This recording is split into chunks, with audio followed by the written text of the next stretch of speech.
Ya, ada 6 teknik persuasi yang sudah kita bahas ya. Ada persamaan, ada permainan ide, permainan angka, menyontek, ada jadikan aku yang kedua, dan hukum inersia. Ya, di sesi ini saya pengen ngobrolin tentang masih lanjutan ya, persuasi, yaitu permainan waktu dan panggung terbaik. Permainan waktu tentunya kita udah sering mendengar, dan kita mungkin juga gara-gara ada orang yang melakukan psikologi persuasi, melakukan persuasi, teknik persuasi permainan waktu, kita jadi terbawa ke situ ya. Ya paling gampang contohnya misalnya diskon 50% hanya 2 hari. Hari ini terakhir. Kita jadi buru-buru ya. Oh, hari ini terakhir. Ya udah deh. Bela-belain, ngantri panjang apa ya udah, yang penting 50% nih. Coba kalau nggak ada waktunya, diskon 50%. Sampai kapan? Ya udah diskon terus. Kita jadi mungkin nggak buru-buru. Dan mungkin nggak jadi beli. Kenapa? Karena ya duitnya udah dipakai buat yang lain, atau bahkan lupa ya kalau ada diskon gitu. Tapi kalau ada waktu, bahkan waktu tidak hanya dalam bentuk hari, tapi bahkan jam ya. Mungkin teman-teman pernah mendengar ada gerobak kaget misalnya ya, hanya 1 jam. Kemudian sang katakanlah membawa yang tukang promonya gitu ya, promotornya, setiap 15 menit dia udah announce lagi ya, 45 menit lagi. Jadi membuat orang wah pengen buru-buru ya, 30 menit lagi ya, gerobak kaget diskon murah tinggal 30 menit. Wah, orang-orang yang ada di mall itu waduh udah kemerungsung gitu ya, udah pengen cepet-cepet beli gitu ya. Ya itu permainan waktu ya. Jadi salah satu fungsi permainan waktu adalah bagaimana membuat orang cepat-cepat bertindak ya, karena ada waktu yang terbatas ya. Semakin cepat ya semakin orang cepat-cepatan pengen melakukan sesuatu ya. Demikian juga bukan hanya untuk urusan diskon, tapi misalnya kalau di kantor kita minta ke para manajer untuk ngumpulin sesuatu gitu ya, atau untuk penilaian timnya nih, penilaian kinerja gitu ya. Kalau waktunya masih lama, cenderung nggak dikerjain. Ntar dikumpulin lagi seminggu ya, atau tolong diisi nih, ini linknya, paling lambat minggu depan. Biasanya ya udah nanti aja deh gitu. Dan the last minute baru, Pak hari ini terakhir loh. Oh iya ya saya lupa. Oh, baru si manajer itu atau head atau kepala cabang atau apapun namanya buru-buru nih ya, buru-buru ngerjain hari itu karena hari itu terakhir ya. Tapi kalau masih lama ya biasanya jadi masih nanti-nanti ya. Nah itu teknik persuasi permainan waktu ya. Dan kita sering entah jadi dalam tanda petik masuk ke situ ya. Jadi udah deh saya ikut-ikutan deh ya, atau selama talkshow berlangsung nih, Anda kalau daftar sekarang Anda akan buy one get two, Anda bisa hadir bersama pasangan Anda misalnya gitu, atau Anda bisa hadir berdua selama talkshow ini berlangsung. Begitu mungkin iklan di radio ya misalnya ya. Nah itu membuat orang pengen cepet-cepet nih, pengen langsung daftar ya. Kira-kira itu yang sering kita dengar juga ya di radionya. Nah itu teknik permainan waktu. Terus psikologi persuasi yang kedua, ini saya sih ngomongnya panggung terbaik. Maksudnya gimana? Jadi kerap kali sebetulnya tanpa kita sadarin, kita menciptakan panggung untuk orang lain. Kita menciptakan panggung untuk orang lain. Contoh, katakanlah di zaman normal ya, sebelum pandemi, kita naik kereta api gitu ya, perjalanan dari Bandung ke Jakarta. Kita pertama kali naik ya, udah tiketing udah lewat, naik cari-cari gerbong sama nomor kursinya, udah dapet. Oh di sini ya, langsung kita taruh tas, langsung kita nyetel musik lewat handphone kita. Nah tanpa kita sadari kita menciptakan panggung nih buat orang di sebelah kita. Gue lagi nggak mau diganggu ya, aku mau dengerin lagu ya. Itu panggung yang kita ciptakan tanpa kita sadari. Atau kalau kita misalnya ya, kejadiannya beda lagi, begitu kita dapat kursi, kita bilang, Pak, ini gerbong 3 nomor 71 ya, misalnya. 71 sih nggak ada ya kalau di kereta api, atau 7A ya. Oh iya, oke, berarti saya di sini. Terus kita basa-basi, Bapak mau ke Bandung juga? Ya kereta mau ke Bandung ya, nggak mungkin kan ke Surabaya. Tapi basa-basinya seperti itu ya. Sebelah kita bilang, oh iya saya ke Bandung.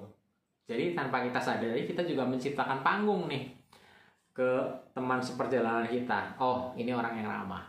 Panggungnya adalah orang yang ramah. Ya kira-kira seperti itu. Ya ada satu cerita yang menjadi favorit saya. Bagaimana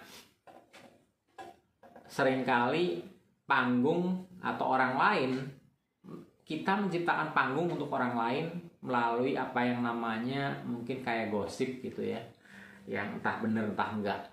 Jadi katakanlah kita lagi ngobrol, kamu mau kemana? Iya aku mau ketemu nih, janjian sama si A. Mau ngapain? Ini mau nawarin produk misalnya. Waduh, si A itu orangnya susah loh. Wah kamu mah udah nanya, wah detail apa segala macam, berbusa-busa, nggak akan beli. Pernah dengar seperti itu? Nah tanpa kita sadari apa yang diomongin sama teman kita itu masuk nih ke sini. Waduh, iya, jangan-jangan memang susah nih orang ini. Ya udah sih, nggak usah deh. Atau pas kita benar-benar ketemu, kita tanpa sadari, paling-paling nggak beli nih. Akhirnya mungkin kalau dia nanya, jawaban kita juga hanya standar aja. Karena mindset kita udah bilang, ini mah cuma nanya basa-basi lah, paling nggak beli. Panggungnya udah seperti itu. Yang menciptakan siapa? Teman kita nih. Yang ngobrol sebelum saya misalnya ketemu sama si A itu. Ya. Nah, cerita menariknya begini. Jadi ada satu kelas training para sales gitu ya. Mereka digodok bagaimana cara menjual dengan segala macam teknik yang luar biasa selama seminggu begitu ya. Kemudian di akhir pertemuan si bos itu setelah graduation gitu ya, memberikan tugas nih.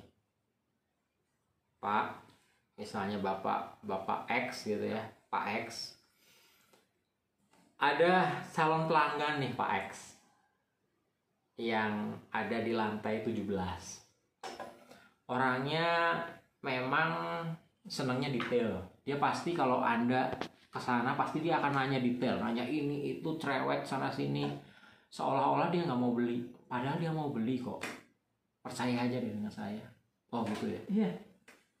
Jadi Bapak, kami beri kesempatan sekalian buat latihan nih, karena kan Bapak udah seminggu nih latihan kan, cara jualan, marketing yang oke, yang keren. Bapak diberi kesempatan untuk datang ke si A. Ya, silahkan pakai jurus-jurus yang Bapak sudah pelajari selama 1 minggu ini. Gitu kira-kira. Dia pasti akan banyak nanya, tapi dia pasti beli kok. Udahlah, yakin aja. Oh gitu. Iya. Dan saya udah janjian sama dia, silakan Bapak datang nanti habis istirahat. Oh baik Pak. Ya singkat cerita si sales ini yang udah belajar ilmu marketing seminggu gitu ya, datang loh. Menemuilah si A. Ya, dia ke lantai 27. Terus ketemu sama dia. Nah, yang menariknya, ternyata tanpa diketahui oleh si sales, orang yang ditemui oleh sales itu adalah teman atasannya gitu.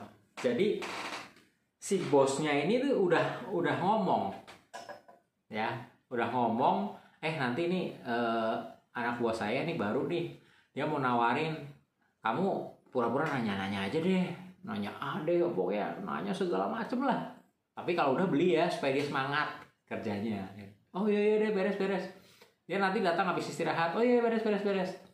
Jadi udah janjian dulu. Nah tapi ternyata udah jam 2 gitu ya, si temannya itu nelpon nih ke si bos. Bro, kok anak buah kamu nggak kesini-sini? Katanya mau nawarin, jadi nggak? Udah berangkat dari tadi, habis makan jam 1 kok. Dan sampai sekarang juga belum pulang kok. Tapi nggak ada di gua nih. Oh, terus kemana ya? Jangan-jangan kabur nih. Karena merasa ya nggak bisa atau salah ngambil kerjaan gitu ya. Aduh, kemana anak ini ya? Udah di training segala macam 1 minggu kok malah disuruh gitu aja kok nggak mau ya? Kabur kemana? Ya udah, ini tunggu aja deh. Mungkin dia kemana dulu kali. Ya singkat cerita, jam 3 kurang si sales ini datang nih nemuin bosnya dengan wajah yang cerah gitu ya, ceria gitu. Bos, bener bos, saya udah ketemu bos. Oh, gimana jadinya? Dia beli loh. Kamu udah nemuin? Iya. Ini kan Pak A kan, di lantai 27 kan? Lantai 27. Lantai 17. Yang benar. Terus kamu udah PO-nya udah nih order. Wah, ini mah Bapak A di lantai 27 orangnya susah loh. Dia udah berkali-kali sama si supervisor bahkan nggak beli-beli. Kok kamu bisa ya nawarin dan berhasil? Loh, kan Bapak yang ngomong katanya dia orangnya detail, dia orangnya nanya segala macem tapi akhirnya pasti beli. Ya udah, berdasarkan informasi itu ya udah. Dia nanya apa, saya jawab segala macam, handling objectionnya. Dan akhirnya setelah ya hampir 2 jam lah, dia akhirnya beli loh. Dan dia belinya juga nggak cuma 1-2 loh, 1 set loh Pak. Hebat kamu ya. Jadi rupanya si sales ini dia salah dengerin. Bukanlah ke lantai 17 tapi ke lantai 27. Harusnya temen si bos ini lantai 17 nih, yang udah di set itu, yang udah janjian itu kan. Nah dia malah ke lantai 27, nama yang sama, dan orang itu memang lantai 27 orang yang rese, susah dipengaruhi. Tapi karena tadi panggungnya sudah diciptakan oleh si bos nih, orangnya bakalan banyak nanya, orangnya detail, nanya ini itu segala macam, tapi pasti beli deh. Nah panggung itu udah di set, diciptakan di mindsetnya si sales. Akhirnya dia siap maju tempur terus, ayo gitu. Dan berhasil. Coba kalau dia sebelumnya ngomong ya ke salesnya, coba kamu ke lantai 27 deh, ini supervisor saya udah datang berkali-kali nggak mempan deh, susah orangnya emang, kamu coba lagi. Mungkin nggak berhasil karena dia berpikir, aduh saya baru seminggu nih di training dan belum pernah punya pengalaman ketemu customer. Ini supervisor aja mental, gimana saya berhasil meyakinkan dia untuk beli gitu ya. Panggungnya lain ya, walaupun ini suatu kesalahan gitu ya, suatu kecelakaan, tapi ya itu sesuatu yang menyenangkan gitu ya. Jadi panggung terbaik, kira-kira panggung apa yang ingin Anda ciptakan kepada orang lain, kepada orang yang ingin Anda temui? Atau apakah Anda mendengar panggung yang diciptakan oleh teman Anda? Wah, nggak usah ketemu sama dia deh, susah. Anda dengerin orang seperti itu sehingga menyutkan nyali Anda untuk menjalin kerjasama, untuk menawarkan produk, atau Anda akan membangun panggung Anda di pikiran Anda yang positif, yang penuh harapan. Itu terserah Anda. Oke?